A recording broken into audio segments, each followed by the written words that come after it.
మీతో పంచుకునే పోయే మాట సిలువ పైన పలికిన మూడవ మాట. అది యోహాను సువార్త 19వ అధ్యాయము 26వ వచనం చదువుకుందాం. యేసు తన తల్లియు తను ప్రేమించిన శిష్యులను దగ్గరగా నిల్చుండ చూచి, అమ్మ, ఇదిగో నీ కుమారుడు అని తన తల్లితో చెప్పాను. తర్వాత శిష్యుని చూచి, ఇదిగో నీ తల్లి అని చెప్పాను. ఆ గడియ నుండి ఆ శిష్యుడు ఆమెను తన ఇంట చేర్చుకొనెను. ఈ మాటలో మనం గమనించవలసినది ఏంటంటే ముందుగా దేవుడు అంత బాధను ఆ సిలువలో ఎక్స్పీరియన్స్ చేస్తున్నప్పటికీ చుట్టూరా అందరూ తన పైన నిందలు వేస్తూ అండ్ ఆ సైనికులు తనని దెబ్బల మీద దెబ్బలు కొడుతున్నప్పటికీ ఆయనకి ఎంతో బాధ ఉంది ఆ సమయంలో. అయినప్పటికీ కూడా తనకి తన తల్లి పట్ల ఉన్న బాధ్యతను నెరవేర్చడానికి తను ఏమాత్రం కూడా తగ్గలేదు. ఇక్కడ చూసుకుంటే ఇందులో మొదటిగా మనం నేర్చుకోవాల్సింది ప్రేమను నేర్చుకోగలము దేవుని ఆ మాట నుంచి. ఎటువంటి ప్రేమ అంటే తల్లి పట్ల తనకున్న ప్రేమ. లోకంలో మనకి ఎంతో మంది మీద ప్రేమలు పుట్టుకొస్తాయి, ఎంతో మందిని ప్రేమిస్తాము అండ్ మధ్యలో మనతో ఎంతోమంది ప్రయాణం చేసి మనతో ఉండి వెళ్ళిపోతుంటారు. కానీ చివరి వరకు మనతో ఉండేది మన తల్లి మాత్రమే. మనకి చిన్నప్పటి నుంచి తను మనకి ఎంతో చూసుకొని పెద్ద చేసి ఈ స్థాయికి తీసుకొస్తుంది. సో తన గురించి అలాగే దేవుని విషయంలో కూడా తనే మరియమ్మ తల్లి తనని పెంచింది కాబట్టి తన పట్ల తనకున్న బాధ్యతను, అంటే ఆయన పరలోకం నుంచి వచ్చిన వాడైనా కానీ మనతో సమానంగా ఉన్నాడు అండ్ మనము చేయవలసినవి తను మరలా ఆయన మాటల ద్వారా గుర్తు చేశాడు. యోహాను సువార్త ఈ ప్రేమ అనే నిర్వచనం చూస్తే యోహాను సువార్త 15వ అధ్యాయము 12వ వచనం చదువుతున్నాం ఒకసారి.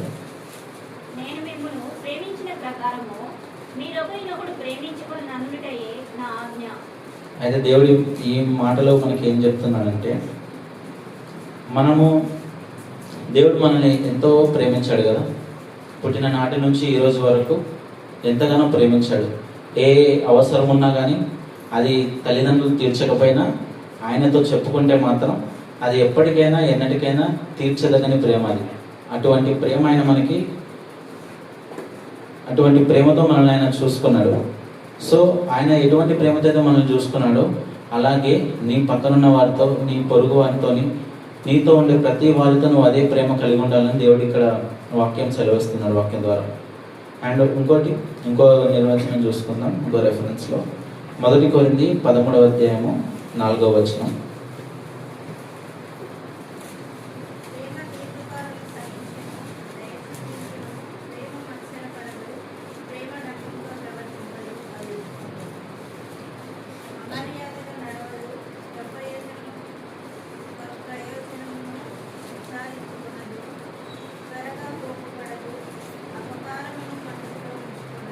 చాలా అది 4వ వచనంలో మనం చూసినట్లయితే దేవుడు మనల్ని ప్రేమించాడు కదా. ఆ ప్రేమ ఇతరులను కూడా అలాగే ప్రేమించాలని ఆయన సెలవిస్తున్నాడు. మరి ఆ ప్రేమ ఎలాంటిదై ఉండాలి? దీర్ఘకాలము సహించే విధంగా ఉండాలి, దయ చూపే విధంగా ఉండాలి, మత్సరపడకుండా ఉండాలి, డంబముగా ప్రవర్తించవద్దు, అతిగా ఉప్పొంగొద్దు, రెస్పెక్ట్ లేకుండా ఉండే ఆ ప్రేమ కూడా ఉండొద్దు. నీ సొంత ప్రయోజనాల కోసం కూడా ఇతరులను ప్రేమించి మోసం చేయకూడదు. సో ఈ మాటలో మనం ఇంకోటి ఏం నేర్చుకుంటామంటే ఆయన తన తల్లి పట్ల ఉన్న బాధ్యతను గురించి నేర్చుకుంటాం. మనకి 10 ఆజ్ఞలలో కూడా ఒక ఆజ్ఞ ఉంది. ఏంటిది అది? నిన్ను వల్లే నీ తల్లిని తండ్రిని సన్మానించమని ఉంది. నిర్గమకాండం 20వ అధ్యాయం 12వ వచనం నుండి అది.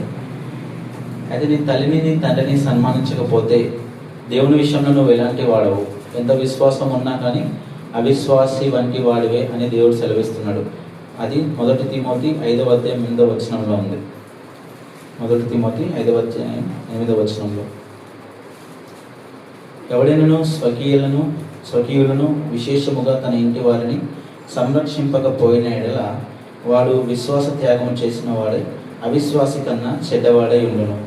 కాబట్టి ఈ మాటను మీరు ఎంతో జాగ్రత్తగా గుర్తుంచుకోవాలి. నేటి తరం వారు ఇప్పుడున్న యంగ్ జనరేషన్ ఏంటంటే వాళ్ళు విదేశాలకు కానీ ఎక్కడెక్కడికో చదువుల గురించి కానీ తల్లిదండ్రుల నుంచి డబ్బును ఆశించిన తర్వాత వాళ్ళ నుంచి ఒక సర్టెన్ అమౌంట్ వచ్చిన తర్వాత వారిని సరిగా చూసుకోకపోవడం, అండ్ 2, 3, 4, 5 కొడుకులు ఉంటే లేదా ఎలా ఉంటో సిచ్యువేషన్ తెలుసు ఈ కాలంలో. నేను చిన్న ఎక్స్పీరియన్స్ మొన్న బ్యాంక్లో ఎదురైంది. ఏంటంటే వాళ్ళ తండ్రి మెట్రోలో హౌస్ కీపింగ్ సర్వీసెస్ చేస్తారు, అదే పరిశుద్ధ కార్మికుడిగా చేస్తాడు. ఆయన కష్టార్జితము ఆయన నెల అయిన తర్వాత వాళ్ళ జీతం వేసిన తర్వాత ఏటీఎం కార్డు వాళ్ళకి మేము ఇస్తాం కదా, ఏటీఎం కార్డు వచ్చి డ్రా చేసుకుందామని చూస్తున్నాడు. చాలాసార్లు వచ్చిండు. ఆయన ముసలైన ఆయన అక్కడ వర్క్ చేస్తూ సంపాదించుకుంటూ వస్తున్నాడు. కొడుకు ఈయనకు తెలియకుండా ఏంటంటే ఆ ఏటీఎం కార్డు పిన్ మార్చేసి ఎప్పుడో నేను ఎంత ట్రై చేస్తున్నా నన్ను ట్రై చేయమని కానీ నాకు రావట్లేదు, పిన్ రీసెట్ చేద్దామని రావట్లేదు. కానీ వాళ్ళ కొడుకు ఫోన్ చేసిన తర్వాత తెలిసిన విషయం ఏంటంటే ఈయనకు తెలియకుండానే అతను ముందుగానే డబ్బులు విత్డ్రా చేసేసి అతను యూజ్ చేస్తున్నాడు. ఏంటంటే నాకు కూడా అంటే మేము అప్పుడప్పుడు మా అవసరాలకు వాడుకోవాలని ఉంటుంది కదా అని. సో ఏంటంటే ఇప్పుడు తల్లిదండ్రుల కష్టార్జితాన్ని కూడా వీళ్ళు ఇంతకుముందు అది వాళ్ళ బాధ్యత కాబట్టి వాళ్ళు నిర్వర్తించారు. కానీ వీళ్ళకు పెద్ద వయసుకు వచ్చిన తర్వాత కూడా వాళ్ళ కష్టార్జితాన్ని మొత్తం వీళ్ళే తినేసేవారిలాగా ఇప్పుడు జనరేషన్ ఉంది. సో అలా కాకుండా మనం మన తల్లిదండ్రుల పట్ల మన చేయవలసిన బాధ్యత మాత్రం ఎప్పుడు మర్చిపోకుండా ఉండాలని ఈ మాట ద్వారా నేను తెలియజేస్తున్నాను. అదేవిధంగా ఇక్కడ యోహాను గురించి మనం నేర్చుకున్నాం. యోహాను ఎలా ఉన్నాడు? దేవునితో చాలా సన్నిహితంగా ఉన్నాడు. అండ్ లాస్ట్ వరకు ఎవరు ఉన్నారు శిష్యులలో? అతను ఒక్కడు మాత్రమే ఉన్నాడు. మిగిలిన వాళ్ళందరూ చెల్లాచెదరైపోయారు కదా. సో దేవుడికి నమ్మకంగా కనబడిన వాడు ఎవరు? అక్కడ తన తల్లిని చూసుకోవడానికి ఒక్కడిగా ఉన్నాడు, కనిపించి తను ప్రేమించిన వాడు ఒక యోహానే. సో ఆ యోహాన్నే దేవుడు తన తల్లిని అప్పగించాడు. నా తల్లిని చూసుకో, ఈమెనే నీ తల్లి కూడా చెప్పాడు, ఈయననే నీ కుమారుడు అన్నట్టు. సో అలాంటి సంబంధం మనం కలిగి ఉండాలి. యోహాన్ ఎలాగైతే దేవునితో అంత సన్నిహితంగా ఉన్నాడో మనం కూడా దేవునితో అంత సన్నిహితంగా ఉండాలి. అప్పుడే రేపు మనం లేని స్థితిలో కూడా దేవుడు మన తల్లిదండ్రులు ఆయనే కాపాడుకుంటాడు. సో ఇక్కడ అలాంటి సంబంధం గురించి చూస్తే 13వ అధ్యాయం 4వ వచనం చూడండి. యోహాను 13వ అధ్యాయం 4వ వచనం.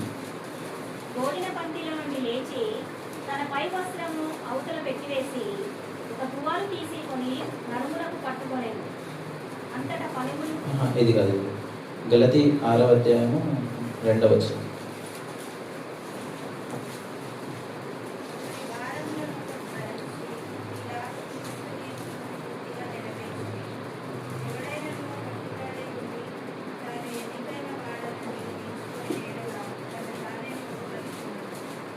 చాలు.